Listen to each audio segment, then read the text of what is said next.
जैसे कि हम सब जानते हैं कि लगातार कोविड-19 के मामले बढ़ते जा रहे हैं और हर एक व्यक्ति, हर एक अथॉरिटी अपनी अपनी तरफ से कोशिश कर रही है। इसी तरीके से डिस्ट्रिक्ट लीगल सर्विस अथॉरिटी ने भी प्रयास किया, एक डेस्क क्रिएट किया है। उसके बारे में जानेंगे। यहाँ आया फिरदौस जज साहब ने। फिरदौस साहब, आपका स्वागत है। शुक्रिया, बहुत बहुत शुक्रिया। वेल, सबसे पहले मेरा ये क्वेश्चन ये होगा कि जो आपने डेस्क कोविड-19 को लेकर के हेल्प डेस्क खोला है, इसका मकसद क्या है और क्या क्या सुविधाएं आप इसमें दे पा रहे हैं कि अगर कोई बीमार होता है, पॉजिटिव होता है, तो उसके परिवार वाले आपको फ़ोन करते हैं, तो किस तरह से ये मैनेज कर रहे हैं? देखिए Vinod ji, district legal service authority Jammu की तरफ से खाली नहीं है, बल्कि ये हमारे पैटर्न इन चीफ जो हैं honourable chief justice Pankaj Mittal साहब और ऑनरेबल एग्जीक्यूटिव चेयरमैन जो स्टेट लीगल सर्विस अथॉरिटी के जस्टिस अली मोहम्मद मागरे साहब हैं, उन्होंने करीब 2 हफ्ते पहले ये इस चीज़ को एहसास किया कि कोविड-19 जो है ये इस वक्त अपने पूरे चरम पे है, पूरा पीक पे जा रहा है। तो उन्होंने ये एक प्रयास किया कि वो गवर्नमेंट का हाथ बटाएं और साथ साथ में जो लोग इस वक्त इस बीमारी से जूझ रहे हैं उनकी किसी न किसी तरीके से मदद की।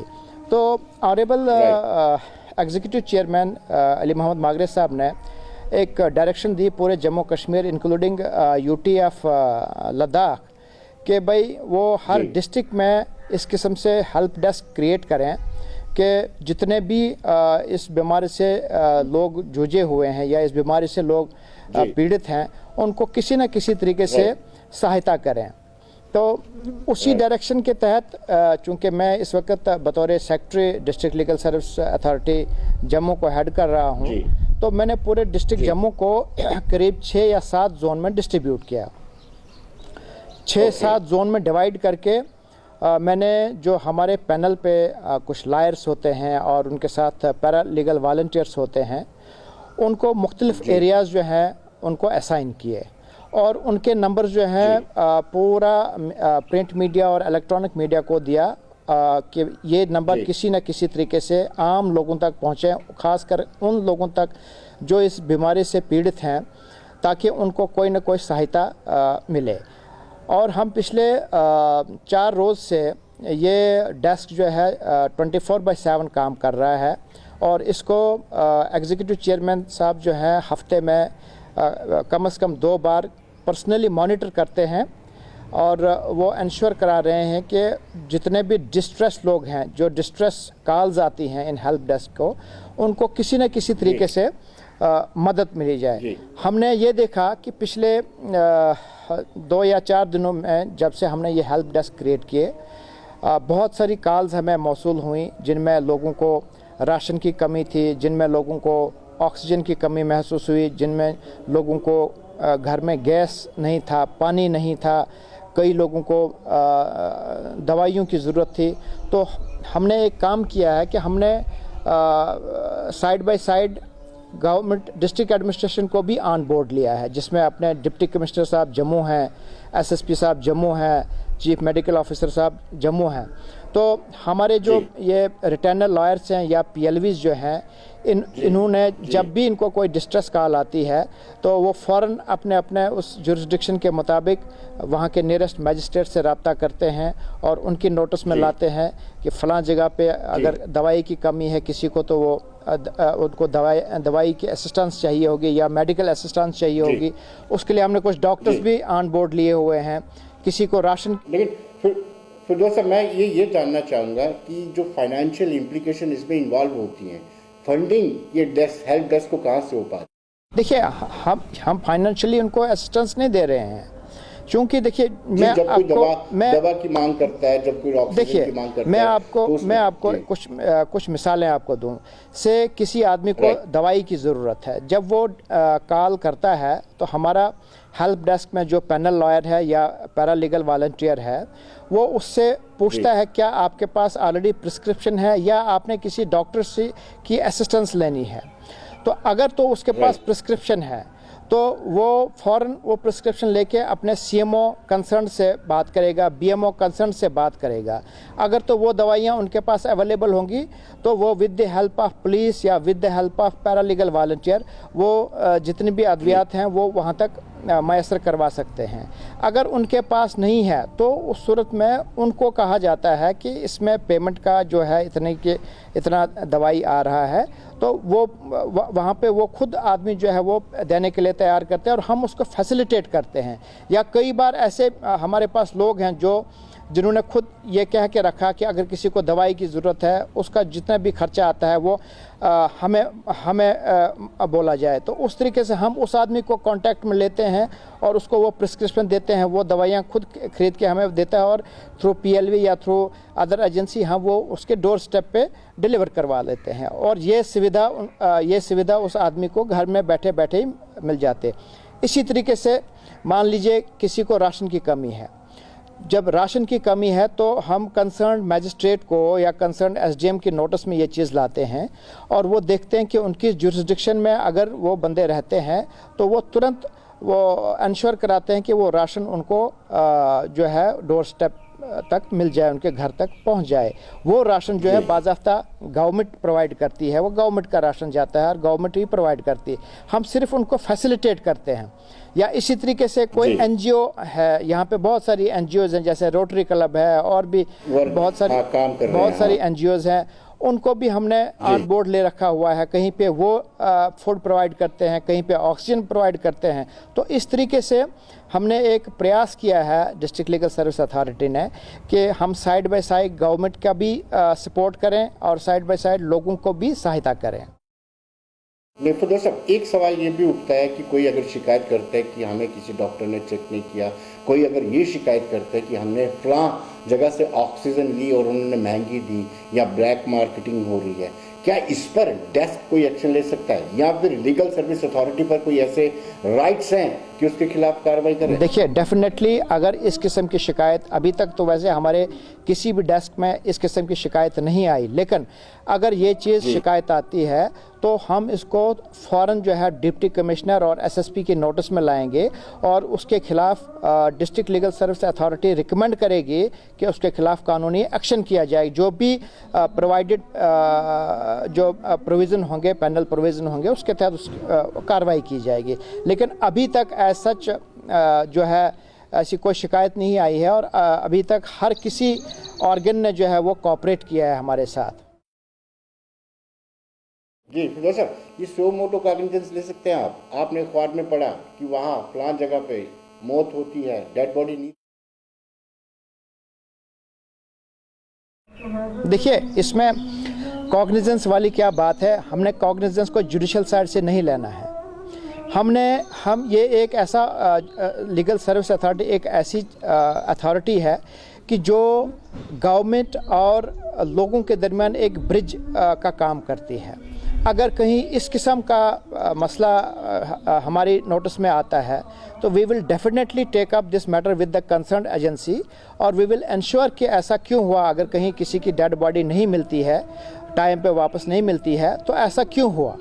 तो डेफिनेटली हम कंसर्न जो ऑफिसर हैं या कंसर्न जो अधिकारी हैं वहाँ पे, उनकी नोटिस में लाके इस मसले को श्योरली हम रिजॉल्व करवा सकते हैं। लेकिन इस वक्त सबसे बड़ा जो मसला है, जो बड़ा चैलेंज है हमारे सामने, वो लोगों को अवेयर कराना है। वो खाली हमें डिस्ट्रिक्ट जम्मू की बात नहीं है।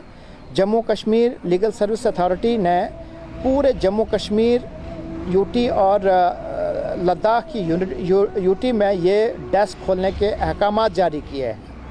और मैं तमाम लोगों से आपके माध्यम से, चूँकि आपके चैनल की काफ़ी कवरेज है, डिस्ट्रिक्ट जम्मू से बाहर भी है, पूरे जम्मू प्रांत में है, कश्मीर प्रांत में है, तो मैं सब लोगों से ये रिक्वेस्ट करूँगा कि वो लोग जिनको किसी चीज़ की ज़रूरत हो, जो वाकई in need of some emergency में है, तो वो हर डिस्ट्रिक्ट में लीगल सर्विस अथॉरिटी से रब्ता कायम करें और उनके नंबरात जो हैं, होपफुली हर डिस्ट्रिक्ट ने जो है अपने नंबरात जो हैं वो लोगों तक पहुंचाने की कोशिश की और वो उससे फ़ायदा उठाएं। साहब, जब कोई ऑक्सीजन की डिमांड करता है आपसे, तो मार्केट में ऑक्सीजन की किल्लत है, तो आप कैसे मैनेज करें? देखिए, हमारे पास अभी तक कुछ ऐसे केसेस आए हैं यहाँ पे कि जहाँ पे ऑक्सीजन की ज़रूरत पड़ी है।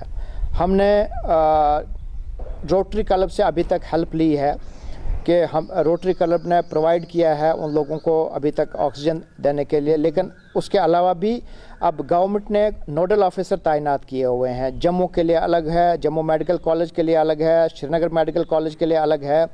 तो अब और ज़्यादा आसानी हुई है कि अब जब भी कहीं ऑक्सीजन की ज़रूरत होती है तो हमारे PLVs या हमारे रिटर्नल लायर्स जो हैं वो फ़ौरन नोडल ऑफिसर के साथ कांटेक्ट करेंगे और उनसे रब्ता करके हम जिस भी नीडी आदमी को ये ऑक्सीजन की ज़रूरत है कोशिश करते हैं कि without any delay on priority basis उस आदमी तक ऑक्सीजन पहुँचे। इसमें कोई शक नहीं है कि इस वक्त ऑक्सीजन की भी बहुत ज़्यादा किल्लत है, न सिर्फ जम्मू कश्मीर में बल्कि जम्मू कश्मीर से बाहर भी। लेकिन अभी जो पिछले 2 दिन पहले अपने जम्मू कश्मीर गवर्नमेंट का जो स्पोक्स पर्सन अगर उसका स्टेटमेंट देखें तो हमारे जम्मू कश्मीर में अच्छा भंडार है ऑक्सीजन का और ऑक्सीजन की कभी किल्लत नहीं होगी। सिर्फ मसला मैनेजमेंट का है, मसला कोऑर्डिनेशन का है। यहाँ पे लोगों से भी एक इस्तदा की जाती है कि वो भी सब्र तहम्मुल का इजहार करें और गवर्नमेंट एजेंसी से भी रिक्वेस्ट की जाती है कि वो लोगों की एक्सपेक्टेशन तक विदाउट एनी डिले। फिरदौस साहब, ये डेस्क का क्या ये भी काम है कि लोगों को अवेयर करे, SOPs को पालन करने के लिए कहे, उनको कहे कि जो सरकार ने गाइडलाइंस तैयार की हैं, क्या डेस्क ऐसा काम भी कर रहा है कि इसको फॉलो किया जाए? आपकी आवाज़ कट रही है, आप एक बार फिर सवाल पूछेंगे? फिरदौस साहब, मैं ये पूछ रहा था आपसे कि क्या डेस्क ये भी काम कर रहा है कि जो गाइडलाइंस सरकार तैयार करती है लोग उसको फॉलो करें, और किस तरीके से? देखिए, जाहिर सी बात है, मेरा आपके चैनल पे आने का मकसद क्या है? मेरा चैनल पे आने का मकसद ही यही है कि लोगों को हम अवेयर कराएं। ये तो मैंने एक प्लेटफॉर्म इस्तेमाल किया। इसी तरीके से मैंने अपने तमाम PLVs और तमाम रिटर्नल लायर्स को ये हदायत दी हैं कि वो उनके पास जो भी अवेलेबल प्लेटफॉर्म है उस प्लेटफॉर्म से वो लोगों को आगाह करें कि इस वक्त जो जितनी भी गवर्नमेंट की SOPs हैं या गाइडलाइंस हैं उनके मुताबिक चलें। क्योंकि गवर्नमेंट को पता है कि इस महामारी को कैसे टैकल करना है। देखिए, हमारे पूरी दुनिया में इस वक्त इसका कोई ऐसा इलाज तो नहीं है। सिर्फ इलाज अगर है तो वो बचाव है, अपने आप को बचाना है, अपने आप को ये जो मास्क लगाना है या सैनिटाइज़र का इस्तेमाल करना है, यही केवल एक तरीका है जिससे हम फिलहाल इस महामारी की रोकथाम कर सकते हैं। तो इस पे मैं लोगों से यही अपील करूंगा कि वो तमाम SOPs, तमाम गवर्नमेंट की गाइडलाइंस हैं, चाहे वो लॉकडाउन की निस्बत हैं, चाहे वो ऑफिस जाने की निस्बत हैं, चाहे वो शादी ब्याह की निस्बत गाइडलाइन है, चाहे वो बिज़नेस व्यापार की निस्बत गाइडलाइन है, उन तमाम गाइडलाइंस को वो फॉलो करें। वंस लोग वो गाइडलाइंस फॉलो करें, surely with in no time हम इस पोजीशन में होंगे कि हम इस महामारी से अपने आप को आहिस्ता आहिस्ता निकालेंगे। जी फिरदौस साहब, आप भी जानते हैं इस वक्त हमारे हॉस्पिटल्स की कैपेसिटी कम हो गई है और जितने भी लोग अगर पॉजिटिव आते हैं वो अपने घरों में भी रह करके अपने आप को आइसोलेट कर सकते हैं। लोगों को घरों में भी ऑक्सीजन की ज़रूरत पड़ सकती है और इसमें जो फ्लो मीटर है ऑक्सीजन के सिलेंडर के ऊपर लगता है वो इस वक्त मार्केट से गायब है। क्या आप इस बात को भी उठाएंगे अथॉरिटी तक? श्योरली हमने इस चीज़ को ऑलरेडी जो है गवर्नमेंट के नोटिस में लाया है कि ऑक्सीजन पे पर्टिकुलरली वो ध्यान दें। जैसे मुझे एक रिक्वेजिशन आई थी किसी एक NGO से कि सर हमारे पास 30-40 सिलेंडर जो हैं वो खाली हैं, हमें वो भरवा दीजिए। तो मैंने उसको स्ट्रेट वे इसलिए रिफ्यूज़ किया। मैंने कहा हम स्टॉक नहीं कर सकते हैं, इस वक्त 40 सिलेंडर का स्टॉक नहीं कर सकते हैं। आप ये बताइए किस पेशेंट को कहाँ पे ज़रूरत है। हम गवर्नमेंट एजेंसी से रिक्वेस्ट करेंगे कि आपके पास 2 ऑप्शन है, या तो वो अपना सिलेंडर दे दें उस आदमी को, ये उसका एड्रेस है, ये उसका टेलीफोन नंबर है, या हमें एक सिलेंडर भर के दे दें ताकि हम वो उसको पहुंचाएं। इस वक्त भंडार करने की कोई ज़रूरत नहीं है और नहीं करना चाहिए हमें भंडार, चाहे वो ऑक्सीजन है, चाहे वो कंसनट्रेटर हैं, चाहे और कोई ऐसा इक्विपमेंट है जो इस महामारी के अगेंस्ट हमें बेकार लग रहा है। लेकिन सिर्फ एक ही रिक्वेस्ट है लोगों से कि वो ज़्यादा से ज़्यादा गवर्नमेंट के साथ ताउन करें, सब्र तहम्मुल का जो है वो इजहार करें। इसमें हड़बड़ाहट में होने वाली कोई बात नहीं। इस वक्त जो है चाहे गवर्नमेंट हॉस्पिटल है चाहे प्राइवेट हॉस्पिटल है, हर जगह ओवर क्राउडेड है। एक ही वे आउट है इसका कि इस वक्त जो भी कोई बंदा जिसमें कोई ये इस किस्म के सिम्टम्स आते हैं उसको फ़ौरन से पेशतर आइसोलेट अपनी फैमिली से होना है, एक अलग से कमरे में होना है और डॉक्टर से रब्ता करना है।